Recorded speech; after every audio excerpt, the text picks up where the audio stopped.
नमस्ते स्टूडेंट्स, पहल एकेडमी में आप सभी का बहुत बहुत स्वागत है। आज हम बात करेंगे क्लास 7 की एक्सरसाइज 5.2 के क्वेश्चन नंबर 3 के बारे में। बहुत ही अच्छा क्वेश्चन है ना। बहुत ही दिमाग वाला क्वेश्चन है, बहुत दिमाग लगाना पड़ेगा और आपको अपनी समझ विकसित करनी पड़ेगी कि कौन सी प्रॉपर्टी कब लग रही है, कौन सा एंगल कब इक्वल हो रहा है। ठीक है, सबसे पहले तो आपको ट्रांसवर्सल के डायग्राम को ही समझना होगा, उसी के बाद आप इसके आंसर्स दे सकते हैं। ठीक है, बेसिकली है बहुत सिंपल, अगर थोड़ा सा आप दिमाग लगाएंगे तो इसमें कुछ भी नहीं है। ठीक, सबसे पहले तो हमें क्या लिखा है, find the unknown angle. Angle जो अननोन है वो हमें निकालने हैं और हमें क्या दिया हुआ है, बस हमें दिया इतना है कि P जो है Q के पैरेलल है। ठीक, डायग्राम बना हुआ है, ये आपको दिया हुआ है। ये डायग्राम को मैंने कुछ इस तरीके से बना दिया है, जैसे कि P और Q आप देख रहे हो, ये परपेंडिकुलर में दिए हुए हैं, मैंने यहाँ पे इसको पैरेलल बना लिए।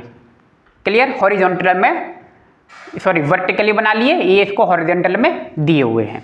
ठीक है, इससे क्या हो जाएगा, आपको डायग्राम पहचानना आसान हो जाएगा। पहचान आप इससे भी सकते हैं, कोई टफ काम नहीं है। ठीक है, बस आपको पता होना चाहिए कि करस्पॉन्डिंग एंगल किसे कहते हैं। मैं बार बार कह रहा हूं, वर्टिकली अपोजिट एंगल क्या होता है आपको पता होना चाहिए, लीनियर पेयर क्या होता है।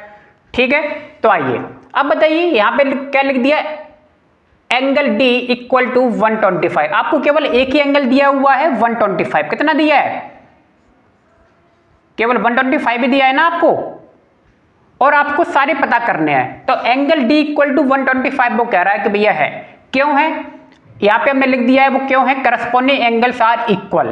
तो एंगल D आप देख रहे हो, एंगल D ये इंटीरियर एंगल है कि नहीं, और ये कौन सा एक्सटीरियर एंगल है, और ट्रांसवर्सल के सेम साइड में है। क्लियर, यानी कि लेफ्ट हैंड साइड में। बात समझ में आ रही होगी। तो ये करस्पॉन्डिंग एंगल है, यानी कि एंगल D और 125 क्या है, इक्वल है। तो भैया हमने लिख दिया equal angle. Clear, angle D मिल गया आपको। अब एंगल D मिल गया है तो बाकी भी मिल जाएंगे। अब बताइए एंगल D और एंगल B वर्टिकली अपोजिट है या नहीं। आप इसमें भी देख सकते हैं एंगल D और एंगल B भी क्या है, वर्टिकली अपोजिट है। तो angle B equal to angle D लिख सकता हूं कि नहीं। और मैंने यहाँ पे प्रॉपर्टी लिख दी है। क्यों लिखा मैंने ऐसे, ये आपको बताना जरूरी है, प्रॉपर्टी लिखना जरूरी है। Pair of vertically opposite angles are equal. ठीक है, एंगल B और D इक्वल है, तो एंगल D की जगह में 125 लिख सकता हूं कि नहीं, है ना। तो ये हमें एंगल B मिल गया। भैया सीधी सी बात है। अब बताओ एंगल B मिल गया, मुझे B मिल गया ना। अब बताओ B और A, देखो ये लीनियर पेयर है। देखो B और A आपको दिखाई दे रहे होंगे।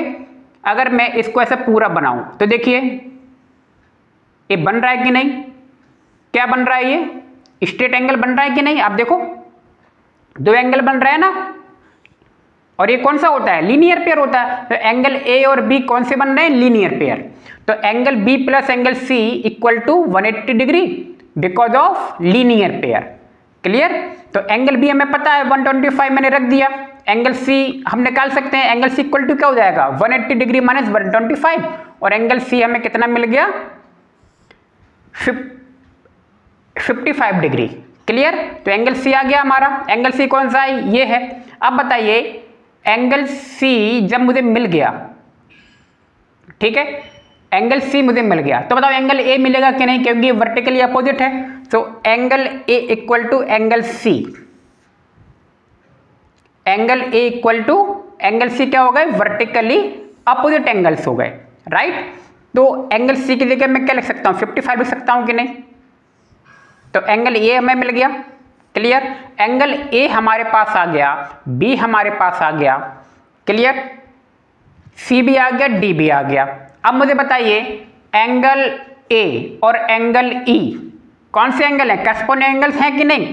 तो angle A E equal to angle A होगा कि नहीं, कि दोनों क्या है, करस्पॉन्डिंग एंगल है। एंगल E और A दिख रहे हैं, जैसे कि एंगल D और 125 करस्पॉन्डिंग थे, ऐसे E और A भी क्या होंगे, करस्पॉन्डिंग एंगल्स होंगे।